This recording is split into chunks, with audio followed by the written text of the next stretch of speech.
CM sir வணக்கம் sir. இது Chennai Egmore hospital, பிரசவ ஹாஸ்பிட்டலு. இங்கே நிர்வாகமே சரியில்லை ஐயா, ரொம்ப ஒஸ்துமாக இருக்குது. நாங்கள் ரொம்ப வறுமை கோட்டுக்குள்ளே உள்ளவங்களாம் வரோம். எங்ககிட்ட எல்லாத்துக்குமே காசு வாங்குறாங்க. எங்களுக்கு கொடுக்க வர உணவு எங்களுக்கு வந்து சேர மாட்டேங்குது. சுத்தமே குறைஞ்சி போச்சு, சுகாதாரம் இல்லை. இந்த வீடியோவை பார்த்துட்டு நீங்கள் தான் என்னென்ன நடவடிக்கை எடுக்கணும் ஐயா.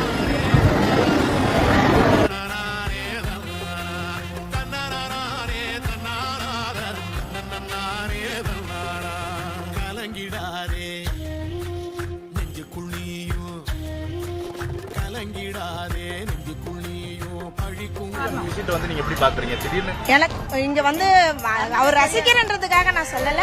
ஆனா இந்த மாதிரி சிஎம் யாருமே இருக்க முடியாது. இப்படி வந்து மக்களோட மக்களா வந்து இனிமே யாரும் வந்தாலும் வருவாங்களான்னு எனக்கு தெரியல. நானு இத்தனை வயசு 45 வயசு ஆகுது. இன்னைக்கு வரைக்கும் ஒரு அமைச்சரை பார்த்தது இல்ல, ஒரு கவுன்சிலரை கூட நான் பார்த்தது இல்ல. நேரா வந்து இந்த மாதிரிலாம் பார்த்து அது வரைக்கும் மக்களோட மக்களா இருக்கிறதுக்கு ரொம்ப ரொம்ப இது. எனக்கு ஒரு என் அண்ணன் வந்து பார்த்துட்டு போன மாதிரி இருந்தது. இப்போ என் அண்ணனோ என் அப்பாவோ வந்து பார்த்துட்டு போன மாதிரி எனக்கு ஒரு சந்தோஷம். இதுக்கு இதே மாதிரி கடைசி வரைக்கும் இருந்தாருன்னா அவருக்கே தான் எல்லாமே. இனிமே அவரு சிஎம்